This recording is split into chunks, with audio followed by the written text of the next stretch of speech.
Assalamualaikum warahmatullahi wabarakatuh.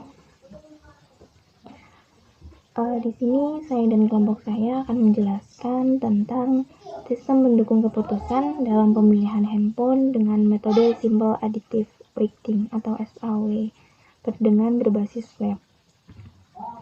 Sebelumnya, perkenalkan anggota dari kelompok kami. Yang pertama ada saya, Lutfiana Erlitasari, NIM 2020531183. Lalu ada teman saya, Diva Sabrina Maharani, dengan NIM 2020531196. Lalu yang ketiga ada Friska Fadila Mulyandani dengan NIM 2020532222. Dan yang terakhir ada teman saya, Feby Naufa Oktaviani dengan NIM 2020532226.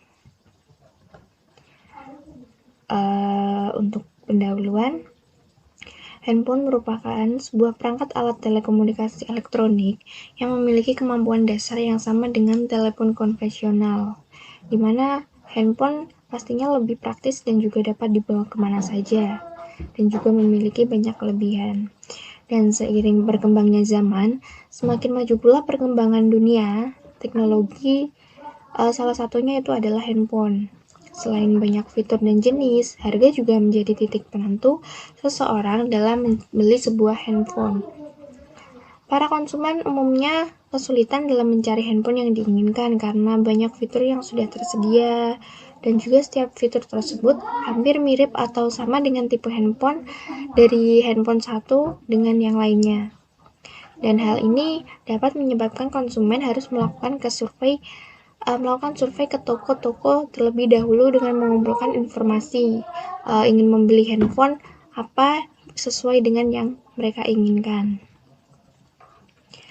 Dan berdasarkan permasalahan di atas, maka sistem pendukung keputusan menggunakan metode Simple Additive Weighting sebagai salah satu kelompok kami pilih menjadi sebagai salah satu solusi. Dan proses dari metode tersebut yaitu dengan menyeleksi handphone berdasarkan penilaian kriteria serta dilakukan proses perangkaian untuk mengetahui nilai tertinggi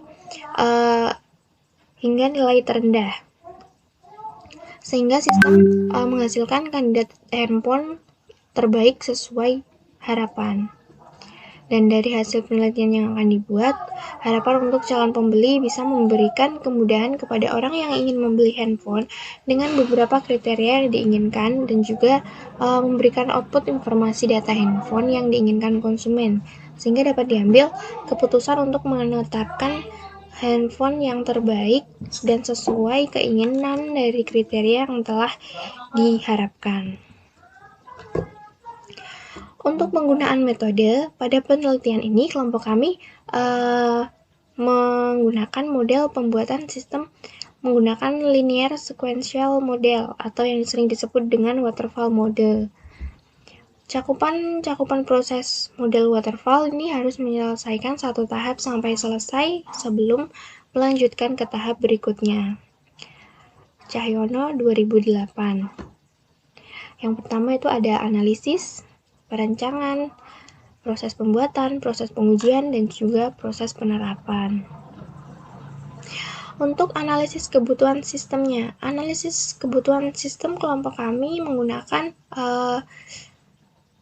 dilakukan untuk mengumpulkan data yang akan digunakan dalam memilih handphone. Proses ini dapat didapatkan bisa dari kriteria spesifikasi handphone, berupa harga, RAM, memori internal, prosesor, kamera, dan lain sebagainya.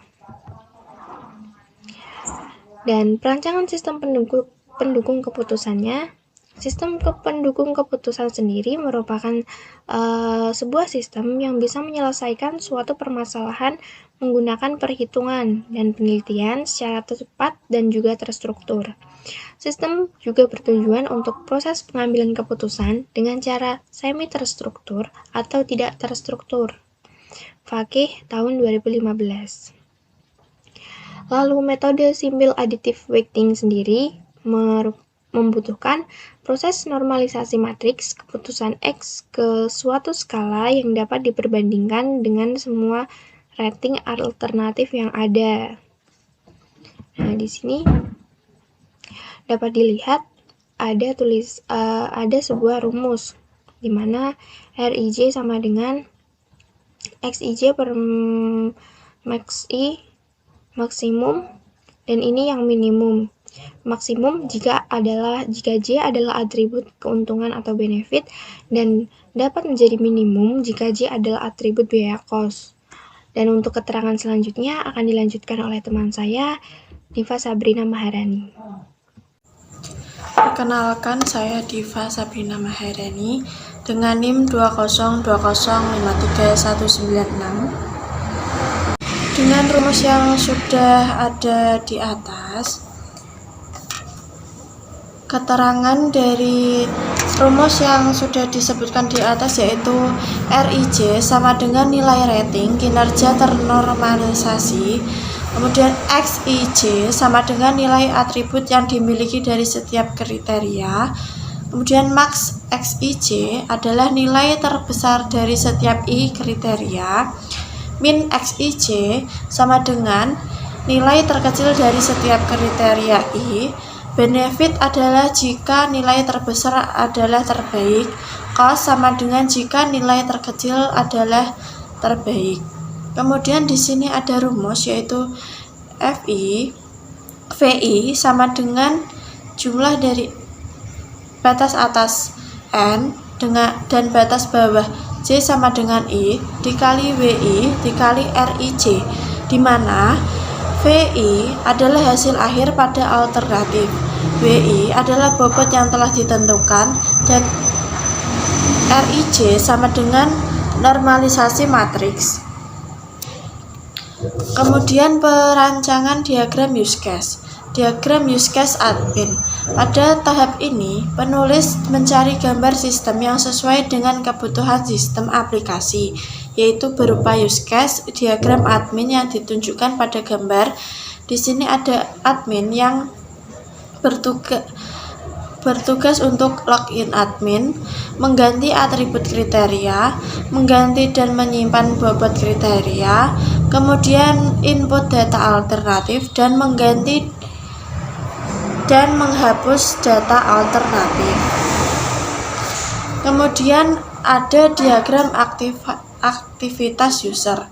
Pada kasus ini, contoh diagram aktivitas user dalam melakukan perhitungan berikut ini adalah aktivitas user diagram.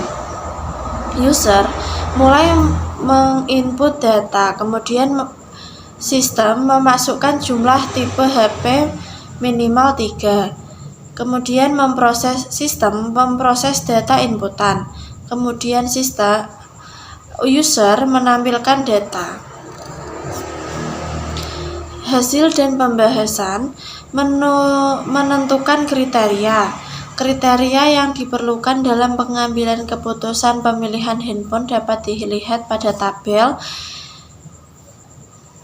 Kode C1 dengan kriteria harga, keterangan kos. Kode C2 dengan kriteria RAM, keterangan benefit. Kode C3 kriteria memori internal, keterangannya benefit. Kode C4 kriteria proses, keterangannya benefit. Kode C5 kriteria kamera, keterangannya benefit.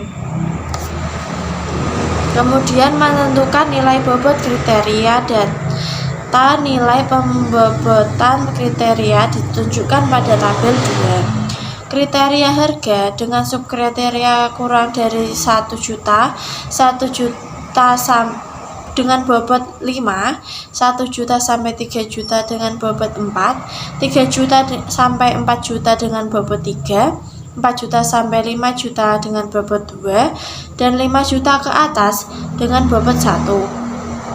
Kemudian kriteria RAM dari 0 sampai 1 GB dengan bobot 1, 2 GB dengan bobot 2, 3 GB dengan bobot 3, 4 GB dengan bobot 4, dan lebih dari 4 GB dengan bobot 5. Memori internal Subkriterianya 0 sampai 4 dengan bobot 1, 8 GB dengan bobot 2, 16 GB dengan bobot 3, 32 GB dengan bobot 4, dan lebih dari 3 GB dengan bobot 5. Prosesor dengan subkriteria octa-core dengan bobot 5, quad-core dengan bobot 3, dual core dengan bobot 1, dan kamera di sini subkriterianya lebih dari 13 MP dengan bobot 5, 8 sampai 13 MP dengan bobot 3, dan 0 sampai 5 dengan bobot 1. Assalamualaikum warahmatullahi wabarakatuh. Perkenalkan, nama saya Friska Fatila Mulyandani, NIM 2020503222. Di sini saya akan meneruskan pelanjutan dari teman saya yang sebelumnya. Tentu saya akan menjelaskan materi berikut ini.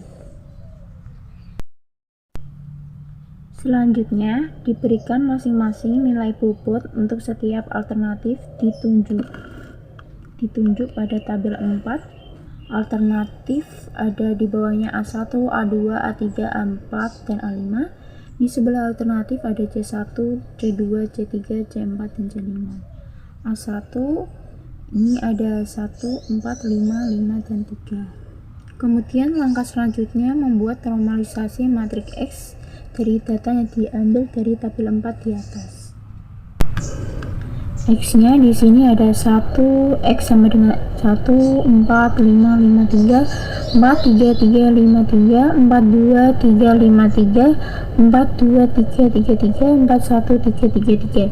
Setelah itu normalisasi X dibuat ke normalisasi R sehingga memperoleh hasil normalisasi matriks R sebagai berikut. R sama dengan 1, 1, 1, 1, 1, 1 pada baris pertama, yang bawahnya 0,25, 0,75, 0,6, 1, 1, bawahnya lagi 0,25, 05, 06, 1, 1, di bawahnya 0,25, 0,5, 0,6, 0,6, 1, 0,25, 0,25, 06, dan 06, 1. Selanjutnya dibuat perkalian matriks W kali R dengan penjumlahannya. Hasil yang diperoleh dari perkalian dan penjumlahan tersebut akan mendapatkan alternatif terbaik berikut hasil dari perandingannya.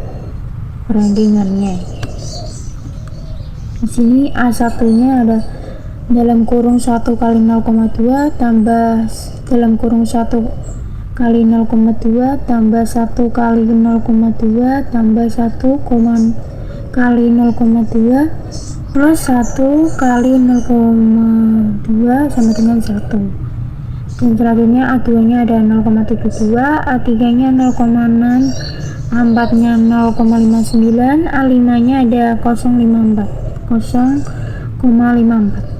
Hasil dari perhitungan di atas dapat disimpulkan hasil dari perangkaian nilai FI dari nilai terbesar terkecil sehingga didapat alternatif terbaik. Rekomendasi pemilihan handphone berdasarkan nilai tengah terdapat pada tabel 5. Nah, di sini merupakan tabelnya. Yang pertama ada Oppo F1 Plus, 2 Lenovo K5 Plus, 3 Xiaomi Redmi 3, 4 Samsung J5 2016, 5 Oppo Neo 7. Rankingannya Oppo F1 Plus 1, Lenovo K5 Plus 0,72, Xiaomi Redmi 3 0,67, Samsung J5 2016 0,59, dan 5 Oppo Neo 7 0,54 merupakan perangkaiannya. Maka berdasarkan hasil perhitungan dari awal hingga akhir, handphone merek Oppo F1 Plus menjadi pilihan yang terbaik dari nilai tertinggi yaitu 1. Nah, di sini ada implementasi halaman login admin. Halaman ini terdapat sebuah form yang harus diisi oleh admin. Admin mengisi username dan password sebelum mengakses ke dalam sistem. Implementasi halaman kriteria. Pada halaman ini, admin dapat menentukan kriteria mana saja yang memiliki nilai atribut benefit atau cost. Setiap nilai atribut memiliki nilai-nilai yang berbeda. Assalamualaikum warahmatullahi wabarakatuh. Di sini saya akan melanjutkan presentasi dari Mbak Friska. Saya sendiri Feby Nova Oktaviani, NIM 202053226. Di sini dijelaskan implementasi halaman alternatif. Halaman ini memunculkan beberapa data alternatif yang berisi harga, RAM, memori internal, prosesor, dan kamera. Terdapat aksi edit yang berfungsi untuk mengubah nilai bobot tiap kriteria, dan aksi hapus digunakan untuk menghapus data alternatif di dalam daftar. Admin dapat menambah data alternatif dengan mengklik tombol plus tambah data pada halaman tersebut. Ini contohnya. Lalu selanjutnya implementasi halaman user. Pada halaman ini, user diharuskan menentukan jenis handphone yang akan dipilih pada halaman perhitungan. Ini seperti contohnya. Terus selanjutnya halaman hasil. Setelah memilih handphone, maka user dapat melihat halaman. Di sini disebutkan ada stroke, kamera, harga, nilai, dan tipe-tipe HP-nya. Lalu selanjutnya pengujian program, pengujian sistem. Pengujian sistem dilakukan memakai metode black box. Hal ini bertujuan untuk mengurangi tingkat kesalahan pada sistem dan mengetahui sistem yang dibuat berjalan sesuai harapan. Berikut adalah tabel data hasil pengujian. Input, fungsi, output hasil. Seperti ini hasilnya. Lalu selanjutnya pengujian pengguna. Pengujian aplikasi langsung ditujukan ke pengguna, yaitu mengetahui kepuasan dari aplikasi yang sudah dibuat, sistem sudah berjalan sesuai yang diharapkan atau belum. Kuesioner diberikan kepada 25 responden. P1 menghasilkan presentasi interpretasi 83,2% dengan hasil aplikasi mudah dipelajari. Yang kedua P2 menghasilkan presentasi interpretasi 80% dengan hasil aplikasi sesuai kebutuhan. Lalu dengan hasil tampilan aplikasi menarik 83,2% dengan hasil fungsi sistem berjalan dengan baik 0,8%. Kesimpulannya, berdasarkan permasalahan dan pembahasan di atas dapat disimpulkan bahwa sistem yang berhasil menghitung dan memproses dengan metode simple additive weighting dalam penentuan pemilihan handphone yang sesuai dengan kriteria yang telah ditentukan, yaitu harga, RAM, memori internal, prosesor, kamera. Adanya sistem pendukung keputusan ini dengan metode perhitungan yang tepat dan akurat, sehingga calon konsumen lebih mudah mempertimbangkan dalam memilih handphone yang sesuai dengan keinginannya. Sekian presentasi dari kelompok kami. Apabila ada salah kata mohon dimaafkan. Wassalamualaikum warahmatullahi wabarakatuh.